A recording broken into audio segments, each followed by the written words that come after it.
Sa mga nag-iisip-isip po diyan, kung naiisip po ninyo, sinabi na po 'yun ni Jun sa live niya na hindi makakaapekto, hindi naiintindihan rin ni Japina. Hindi magre-represent ang mga defender sa Tekram channel. Hindi sila representative. Okay? Kaya sila kahit balahura yung mga 'yan, ay okay lang daw, 'yun yung stand nila. Pero kung naalala po ninyo, winarningan po niya yung mga defender na luhay-luhay lang kasi napupulaan ang Tekram, napupulaan. Ibig sabihin, ang reality, kahit i-deny ni Tech June na hindi makakatawag doon, hindi makaka-reflect, hindi magre-reflect yung mga defender sa Tekram channel, in reality, ang totoo ay malaki ang epekto. Malaki ang epekto at malaki ang damage na nagagawa ng mga defender ninyo sa sarili ninyong channel. Aminin naman ninyo sa hindi, yun talaga yung totoo, yun yung realidad. Kaya nyo nga nasabi nung una, na luhay-luhay kasi napupulaan ang Tekram. Okay, tuloy.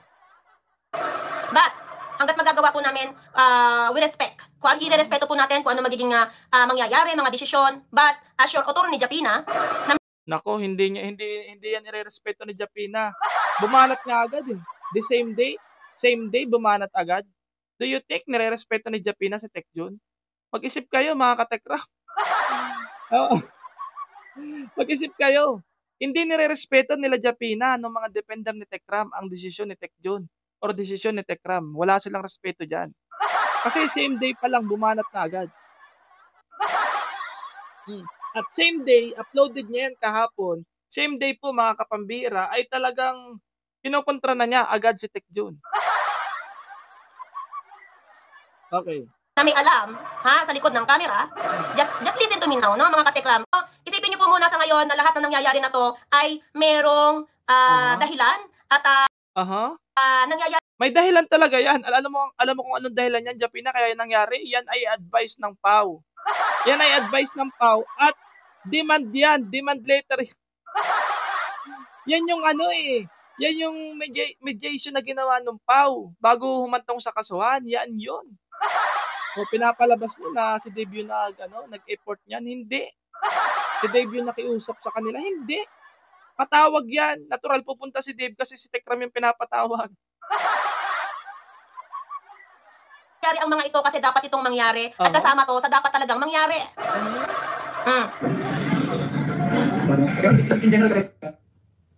Yan, nawak na naman. Content lang siya. I respect Manalastas decision but not to extend bumalik pa si Gador. Lahat sila ganun talaga. Sabi ko nga po, Luis Official Channel, maghintay na lang po muna tayo kung anong mangyayari. Wag po muna tayo magbilang ng kite na hindi pa naman natin na natutunghayan kung ano yung... Ibig sabihin, alam niyo na, kapag bumalik si Dave sa Tekram, lalong maraming mawawala. Okay, tuloy. Mga susunod po na pangyayari. Naintindihan ko po yung inyong damdamin, no? Pero just listen, okay? Just listen and observe kung ano ba talaga yung nangyayari, ano? Kasi sabi ko nga po sa inyo no, as author ni Japina, na mahirap. Wala, Japina. Nako. Naman kasi guys, ibulgar ko lahat dito eh. Ibulgar mo na, ano ba yung ibubulgar mo? Wala ka namang ibubulgar. Kayo din guys, magpapahamak sa akin at sa amin. Pag binulgar ko na dito, unsa man na... Ay mapapahamak ka talaga. Ibig sabihin yung ibubulgar mo, magiging against yun sa inyo, kaya ayaw mong ibulgar. Kaya ka mapapahamak. Kasi against yun sa inyo. Kasi kung ang ibubulgar mo ay hindi naman against sa'yo, bakit ka mapapahamak? Just think about it. Kung yung bagay na sinasabi mo ay hindi magpo-fall against sa'yo, bakit ka mapapahamak? Ay, oy!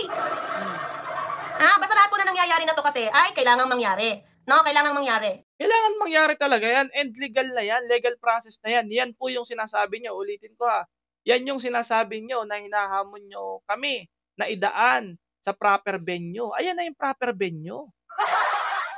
Mga katekram, sa mga basher, yan po yung proper venue sinasabi nyo. Yan po talaga ay kinakailangang mangyari. Tuloy. Yun lang po masasabi ko sa ngayon. Oh. Parang sa media, di ba, pagka lumaharap yung mga attorney ng kung sino-sino dyan, hindi naman Nako. lahat-lahat agad sinasabi. Hintayin nyo muna yung mga susunod na mangyayari. Kamusta kami? Na-miss mo kami? Meron magkunwari. Pero yun ang totoo. Kung kinakamusta kami, hindi pa kami talaga okay. 80%. And na-miss ka namin, hindi. Pero gusto naming mangyari to, na magising ka sa katotohanan, magpakumbaba ka, at alinisin mo yung mga dumi, no? Yung mga dungis at dumi na binigay mo kila Tatay Ram, no? Bakit si Dave maglilinis ng dumi? Bakit si Dave maglilinis ng dumi? Ng dungis? Lahat ay inamin na nga ni Ramil, wala na siyang dapat linisin doon. Ang kailangan po dyan, humingi ng tawad si Dave, humingi rin ng tawad si Ramil. Yun lang yun. Tapos na, tama na ang paliwanagan. Natapos na po yun. Wala na po dapat kayong iklaro doon kasi klaro-klaro na po yun. Inamin na po lahat ni Ramil. Gusto niyo pa pala magpaliwanag? Another paliwanagan na naman yan. Yan ay ano po yan po yung live po nilang yan ay para po yan sa reconciliation para matapos na po. Para matapos na, para wala nang bashing na nagaganap, wala nang batuhan. Ay, ano na tayo? Nang sa gayon, kung talagang totoo man yung pagharap mo sa camera, na sabi mo ay gusto mong hihingi ka ng tawad hanggat ikay nabubuhay, tao lang din naman kami para di magpatawad, di ba? Pero, may pero, di ba? May pero. Oo. Ano yun? Ay, nako. Nako, hindi yan hindi. Hindi yan closure. Hindi yan closure. May pero ka pa. Closure lang ang purpose ng live na yan. Walang iba. Hindi ang purpose niya na ibabalik pa si Dave. Hindi yun. Ang purpose lang yan, closure. Matapos na yung ma-end na yung issue sa social media between Tekram and Dave. Yun ang purpose niyan. Hindi mo pala naiintindihan. Wag kang umasa na may babalik mo agad yung aming pagmamahal at tiwala. At hindi naman kailangan na Dave yung pagmamahal mo. Hindi rin kailangan na Dave yung tiwala mo. Ang gusto lang dyan, closure. Tigilan mo na yung kababash kay Dave. Yun ang gustong mangyari. Matigil na, matapos na. Hindi, ang hihina nyo naman pala. Hindi nyo pala naiintindihan yung mga bagay na yan. At lalo na yung nagmahal sa'yo sa buong mundo, sa mga pinagagawa mo kasi, wala masyado mo kaming nasugatan, lalo na ang Manalastas family, sila Nasuga. Ay, nako. Ram, no? At hindi lang sila ang taong nabubuhay sa mundo para mag-agree lahat sa kung ano yung sasabihin nyo at makikita namin sa'yo. Diba? Kailangan mo paghirapan, Walang bagay na madali dito sa mundo. Kailangan daw paghirapan. Hindi kailangan ni Dave i-restore pa yung image sa'yo pag sa'yo lang. Siguro doon sa ibang mga tao na open naman, pero pag kay Japin na, kahit hindi na. Kailangan mo yung paghirapan kasi pinaghirapan mo din na, di ba? Kung ano man yung mga pinagsasabi mo dyan, pinaggagawa mo, di ba? Pinagsasabi ni Dave, lahat naman ay inamin. Ano pang...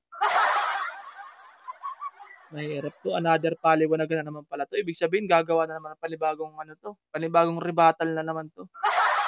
Magpapaliwanag na naman si Tek Jun. Aaminin si Dave. Tapos panibagong statement na naman ni Ramil. Pambira, paano to matatapos? Closure na nga dapat. Panibagong paliwanagan na naman pala. Kahit umamin na nga, mapaliwanag pa. Closure na nga lang yan Closure na lang yan para ma-stop na, para di na kayo magparala-live dyan. Iba na lang yung i-live mo, hindi na si Dave. Ay, pambira yan. Naghirapan nyo yan Diba?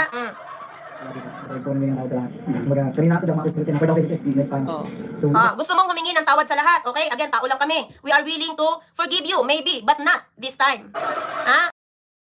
Masyado kang pumapapel, Japina. Masyado kang pumapapel. Ay, nako, Japina. Masyado kang pumapapel. Hindi mo man lang tinanong yung sarili mo, kasama ka ba doon sa hinihingian ng tawad ni Dave? Hindi ka naman kasama doon. Wala man sa yung ginawa si Dave. Hindi ka kasama doon. Masyado kang mapapel. Hindi ka man lang nag-isip-isip. Kasama ba ako doon sa kailangan hingyan ng tawad ni Dave? We will forgive you. Eka nga, time will time, Wala na, hindi mo na alam. Eka nga ang sugat, hindi agad-agad yan naglalangib. Ano, may proseso yan para Ay, nako, Jopina. mag-heal. Hindi agad-agad, okay? Kung makita namin na sincero ka, and it takes time. To heal. Process yun. Pinag-e-effortan mo talaga, baka sakali, unti-unti, not agad-agad. Basketball ang ginawa nyo eh. Ginawa nyo punching bag si Tatay Ram at ang Manalastas family. Punching bag. Punching bag. Umamin na mga Umamin na nga. Baka kayo ang gumawa punching bag kay Dave. 30 kayo, remember? Sa ring. Ayan, time heal wounds, di ba? Oo, yung oras at panahon na kailangan para maghilom yung sugat. Kaya hindi namin masisisi yung mga, I include myself at yung mga kasamahan ko. I include myself. Ay, naku. Kapal talaga nito ni Jopina. I include myself. Parang I volunteer myself. Sinasama mo na yung sarili mo kahit di ka naman kasama. Sa totoo lang, hindi ka naman kasama dyan eh. Halimbawa, katulad ko kung gagayahin ko yung ginagawa mo, maghingi ka rin ng tawad sa akin, Ramil. Kasi, hindi ko gagawin yun. Wala namang ginawang masama si Tekram. Kay Dave lang. Kay Dave lang siya mag-sorry, tapos na, yun lang yun. At iba naman sa'yo, masyado kang, ang tawag yan, paepal na masyado yan. Hindi ka naman kailangan doon na pati ikaw maghingi ng tawad si Dave sa'yo. Wala naman sa'yo ginawa si Dave. Ikaw ang may ginawa kay Dave. Actor na hindi ganun, defenders na hindi ganun kadali yung madinig namin to o makita ka namin kasama nila, but I know, may alam naman tayo mga katekram kahit paano sa mga nangyayari, kaya just believe, motor ni Jopina, okay? Just believe. Mahirap yung just believe na yan. Dapat, bago kayo maniniwala, pag-aralan nyo muna. Anong just believe na yan? Kulto ang kalalabasan mo niyan. Sa mga nakikinig kay Jopina, kulto ang kalalabasan mo niyan. Just believe. Basta ka na lang maniwala. Huwag ka na mag-aral. Maniwala ka na lang kay Jopina. Huwag mo nang saliksikin. Just believe nga eh. Kulto ang kalalabasan mo niyan. Kaya pa yung mga tao na papapaniwala mo, tango na lang ng tango sa'yo. Opo, siya nga po. Sa mga kasamahan ko din po, kalmahan lang natin. Magtiwala na lang po muna tayo sa proseso na ginagawa at sinusunod. Magtiwala sa proseso, ikaw nga numero 1 hindi nagtitiwala sa proseso. Di ba? Nakita po ninyo? Sabi ni Tech June, pwede nang iwanan. Ura-urada to. Bira yan. Nila Tatay Tekram kasi ito yung dapat mangyari. At kung ano pa yung mga susunod na pangyayari, yun po yung ating aabangan. Sama mag-ayos. Yan nga yung iniintay namin noon pa eh. Kaya nga ganun na lang yung sakit at yung... Yan daw yung inaantay nila. Kaplastikan ninyo. Kayo pa nga nagkukumbinsi. Huwag nang ibalik. Wala ka nang magagawa. Wala ka nang pera. Ibigay na lang yan sa ibang mas deserving. Hindi ka naman deserving. Anong yan yung iniintay ninyo na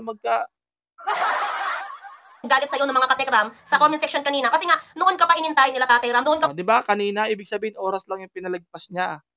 Banat agad, live agad.